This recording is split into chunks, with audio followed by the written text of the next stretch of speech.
NEET के result को लेकर देश भर में कोहराम मचा हुआ है। हालांकि इस बारे में सुप्रीम कोर्ट ने दखल जरूर दिया है, लेकिन इसके बावजूद जो असफल अभ्यर्थी हैं, उनकी नाराजगी कम होने का नाम नहीं ले रही है। उनका ये मानना है कि अगर परीक्षा ट्रांसपेरेंट तरीके से होती, उसमें गड़बड़ी नहीं होती, तो शायद वो सफल हो जाते, उनका मेडिकल में दाखिला हो जाता। बहरहाल सुप्रीम कोर्ट का फैसला आने के बाद जो असफल अभ्यर्थी है, उनका क्या सोचना है, वो क्या सोचते हैं कि किस तरीके से परीक्षाएं आयोजित कराई जानी चाहिए, किस तरीके से ट्रांसपेरेंट तरीके से परीक्षा होनी चाहिए, ये जानने के लिए हम नीट के अभ्यर्थियों के साथ मौजूद है। संगम नगरी प्रयागराज के सीपी शर्मा क्लासेस में मौजूद है, जहां हमारे साथ नीट की तैयारी करने वाले तमाम अभ्यर्थी हैं, और ये वो अभ्यर्थी हैं जिन्होंने पिछले दिनों हुई परीक्षा में हिस्सा लिया था, लेकिन किन्हीं वजहों से वो कामयाब नहीं हो सके। इन बच्चों से बात करते हैं। क्या नाम है आपका? सर रश्मि। रश्मि, ये बताइए कि जो पूरा विवाद है, इस पूरे विवाद पर आप क्या सोचती हैं? सर मेरा तो यही सोचना है कि जो पहले की बात एग्जाम हुआ वो बहुत ही अनफेयर तरीके से हुआ। पहले दिन ही न्यूज आ गई कि नीट का एग्जाम जो है वो पहले ही आउट हो चुका है, पर उसके बाद भी किसी भी गवर्नमेंटल बॉडी ने इस पे बिल्कुल भी ध्यान नहीं दिया। रिजल्ट आ गया और रिजल्ट भी उसी दिन आया जिस दिन इलेक्शन था, ताकि इस पे ध्यान न दिया जाए, पर लोगों ने ध्यान दिया। उसके बाद भी एनटीए मानने को तैयार नहीं कि हमने किया है ऐसा। और अब जब बच्चे डिमांड कर रहे हैं तो भी उस पे कोई बहुत ज्यादा इस पे ध्यान नहीं दे रहा है। अब इसकी डिमांड सिर्फ इतनी है कि रीनीट हो, और वो कोई ऐसी बॉडी कराए जो बहुत ही फ्री और फेयर तरीके से कराया जाए, ताकि जिन बच्चों ने मेहनत की है उनको उनका ड्रीम कॉलेज तो मिले कम से कम। मेरे खुद के मार्क्स 344 आए हैं, लेकिन मेरे टोटल मार्क्स जब मैंने आंसर शीट से मिला था तो मेरे 354 बन रहे थे। सर ऐसे करूंगी तो अगले साल कहाँ से नीट क्लियर होगा मेरा? अच्छा, आपको क्या नाम है आपका? सर आस्था। तेज बोलिए। आस्था शुक्ला। अच्छा आस्था, ये बताइए आपको क्यों लगता है कि गड़बड़ी हुई है? उसकी कोई वजह है, कोई आधार? पेपर लीक हुआ है। पेपर लीक हुआ है। लेकिन जो एजेंसी है वो तो कह रही है कि पेपर लीक नहीं हुआ है, शिक्षा मंत्री कह रहे हैं पेपर लीक नहीं हुआ है। हुआ है। मेरा भाई खुद कोटा में पेपर दिया है, उसपे मतलब आंसर शीट में टिक किया था, वो बता रहा है। अच्छा, आप आगे आ जाइए जरा। जी जी जी, आपका क्या नाम है? वैभव सिंह। वैभव, ये बताइए कि ये जो पूरा विवाद है, उससे आपको, आपके परिवार वालों को किस तरीके से मानसिक तौर पर जो है वो परेशान होना पड़ रहा है? सर परेशान होना पड़ रहा है क्योंकि सर मेरा मल्टीपल अटेम्प्ट था, 3 अटेम्प्ट हो गए मेरे। और सर मैं ये कहना चाहता हूँ कि नीट का एग्ज़ाम एनटीए ने काफ़ी अव्यवस्थित ढंग से कराया, फेयर तरीके से नहीं कराया। इसमें बिना आधार के ग्रेस मार्किंग दी गई, इसमें पेपर लीक की जैसी घटना हुई, जो कि किसी भी तरीके से सही नहीं है, निंदनीय है। इस पर गवर्नमेंट भी चुप्पी साधी हुई है, कोई भी नेता बोलने को तैयार नहीं है। और इसकी निष्पक्ष जाँच होनी चाहिए, सीबीआई की जाँच बैठनी चाहिए, और निष्पक्ष जाँच होगी तो ज़रूर इसमें बहुत बड़ा स्कैम है, बहुत बड़ा घोटाला है, और ये सामने आएगा। और ऐसा होना चाहिए क्योंकि, और सबसे पहले चीज़ कि एनटीए का बहिष्कार होना चाहिए, इस पे बैन लगना चाहिए। एक नई कंडक्टिंग बॉडी आनी चाहिए जो कि फेयर तरीके से एग्ज़ाम को कंडक्ट अच्छा, कराए। आपको क्यों लगता है कि जो एग्जाम हुआ है वो ठीक तरीके से नहीं हुआ है, गड़बड़ी हुई है?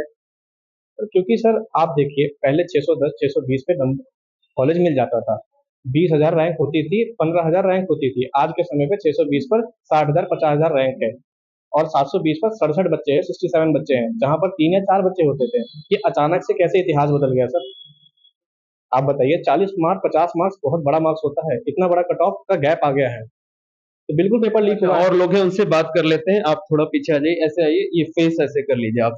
क्या नाम है आपका? श्रेयांश है सर। श्रेयांश, ये बताइए आपकी जो एजेंसी थी उसने अपनी गलती मानी है। सुप्रीम कोर्ट में कहा है कि हमने जो ग्रेस मार्क्स जिन बच्चों को दिए थे उनके ग्रेस मार्क्स हम वापस ले रहे हैं। वो बच्चे चाहें तो दोबारा एग्जाम दे सकते हैं 23 जून को।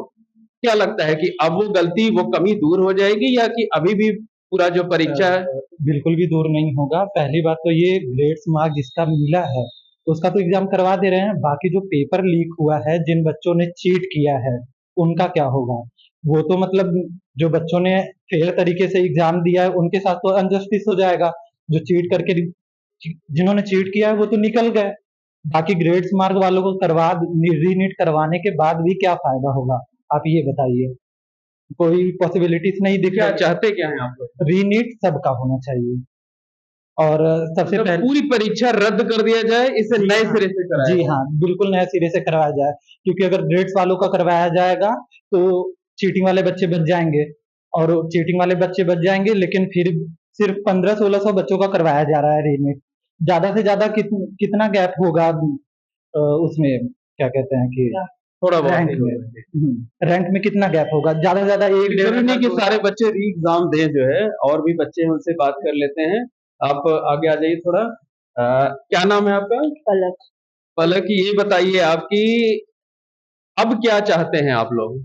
सर अब चाहते हैं कि एग्जाम दोबारा हो, क्योंकि रैंकिंग सिस्टम वो हो गया और एग्जाम का पेपर का लेवल थोड़ा अच्छा है, ताकि जो इतनी आसानी से चीटिंग हो जाती थी और 1 मार्क्स पे इतनी रैंक आ जाती थी, ऐसा ना हो। और एनटीए को अपनी अकाउंटेबिलिटी ले, अपने एक्शंस के लिए, जो भी उसने पहले अपनी गलती ना मानी और सुप्रीम कोर्ट जाके वो मान रहा है कि उसने ग्रेस मार्क्स दिया, तो पहले उन्होंने क्यों झूठ बोला? इस सब के बारे में जांच होनी चाहिए। मतलब जो मांग की जा रही है कि पूरा जो प्रकरण है ये सीबीआई जांच करे, जो भी जिम्मेदार है उनके खिलाफ कार्रवाई हो, आप लोग भी यही चाहते हैं? हाँ सर, ये बच्चों के लिए है, वो आगे जाके डॉक्टर बनेंगे, आगे से उनके भविष्य कैसे वो खेल सकते हैं, इस कारण उनको इतने सारे प्राइवेट कॉलेज में जाना पड़ता है, देश के बाहर पढ़ने जाना पड़ता है। तो अगर सीबीआई जांच नहीं होगी, देश इसकी कार्रवाई नहीं करेगी, तो बच्चों का क्या होगा? तो बच्चों का क्या होगा? आप आगे आ जाइए। क्या नाम है आपका? शिद्रा। जरा ये बताइए, आपकी देश में नई सरकार बनी है, नरेंद्र मोदी जी तीसरी बार प्रधानमंत्री बन गए हैं, वो परीक्षाओं में ट्रांसपेरेंसी की बड़ी बातें करते हैं। उम्मीद है कि वो इस पूरे मामले में कोई दखल देंगे, ताकि बच्चों के साथ अगर अनजस्टिस हुआ है तो वो ठीक हो जाए। क्या कहना चाहेंगे, उनसे क्या गुहार लगाएंगे प्रधानमंत्री जी से? सर उनको दखल देना चाहिए, क्योंकि बच्चों का भविष्य जी जी देश के लिए उनको जरूर देना चाहिए। क्योंकि सर इस साल ऐसा होगा, अगर अगली साल भी ऐसा होगा, तो फिर हम लोग का तो काफी ज्यादा लॉस हो जाएगा। आप आगे आइए। क्या नाम है आपका? श्वेता सिंह। श्वेता, आप बताइए कि क्या चाहती हैं आप? सर चाहती हैं कि रीनीट हो, जो मतलब बच्चे चीटिंग करके पास हुए हैं उनका तो हो गया सिलेक्शन, हम लोगों का क्या होगा? मतलब सुप्रीम कोर्ट में मामला गया, लेकिन उसके बावजूद आप संतुष्ट नहीं है? नहीं सर, मतलब आधे बच्चों का करवाए ग्रेस मार्क्स वालों का, और बाकी का ना करवाए तो क्या? जिनका 670 में से आया वो भी तो फेल ही हो जाएंगे, बाकी रीनीट होगा तो उनका भी तो नहीं होगा सिलेक्शन फिर। पूरी परीक्षा आप चाहती हैं कि रद्द की जाए, इसे नए सिरे से यस कराया जाए? Sir, yes sir. तो और भी बच्चे हैं, आप आगे आ जाइए। आगे आइए, आगे आइए। क्या नाम है आपका? प्रांजल मिश्रा। प्रांजल, ये बताइए कि प्रधानमंत्री जी से क्या गुहार लगाना चाहेंगे, क्या चाहते हैं कि वो किस तरीके से इस पूरे मामले में दखल दें, ताकि आप लोगों के साथ इंसाफ हो सके? प्रधानमंत्री जी किसी चीज में दखल देते ही नहीं है, उनकी सरकार बन के वो हर पेपर कराएंगे लेकिन लीक हो जाएगा। कोई पेपर साफ तरीके से कराया ही नहीं है आज तक। यूपी पुलिस का एग्जाम हुआ, उसको भी वो हो गया, वो भी नहीं हुआ। ये भी एग्जाम हुआ, इसमें भी चीटिंग, हर चीज में कराते हैं। उनका किसी चीज में रिजल्ट आता ही नहीं, और किसी चीज में खुल के वो बोलते भी नहीं है। वो अपना काम करके पीछे से निकल जाएंगे, आगे वाले फंस जाएंगे। इस पे जांच होनी चाहिए, सब लोग को करना चाहिए और पेपर फिर से कराना चाहिए। एक बार फिर से कराना चाहिए। आप आगे आ जाओ भाई। क्या नाम है आपका? शुभम प्रजापति। शुभम, ये बताइए कि उम्मीद है कि कुछ केंद्र सरकार, नई जो सरकार बनी, वो दखल देगी, या कोई प्रेयर करना चाहते हैं प्रधानमंत्री जी से? जी सर, जैसे कि हम गांव से हैं, आए हैं यहाँ पढ़ने के लिए, तो सर हमारे पास इतना पैसा नहीं कि हम प्राइवेट कॉलेज एफर्ट कर सकें, इसलिए हम मेहनत कर रहे हैं कि हमें गवर्नमेंट कॉलेज मिले। सर इतना फेयर तरीके से एग्जाम हो रहा है, तो हम क्या करेंगे आगे? क्या चाहते क्या हैं? सर अगले साल हम लोग एग्जाम देंगे, तो ऐसे अनफेयर तरीके से होता रहेगा तो बहुत दिक्कत होगा हम लोग के लिए। अभी से हमें डर लग रहा है, डर लग रहा है अभी तो से? इसलिए सर फेयर तरीके से एग्जाम हो, यही हम विनती करेंगे।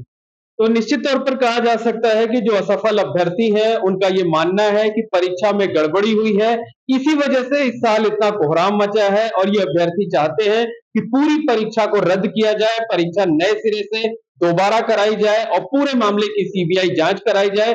जो भी लोग दोषी हों उनके खिलाफ सख्त कार्रवाई हो, ताकि भविष्य में इस तरह से बच्चों के भविष्य के साथ खिलवाड़ ना हो सके। Mohammad Moin, ABP network, Prayagraj.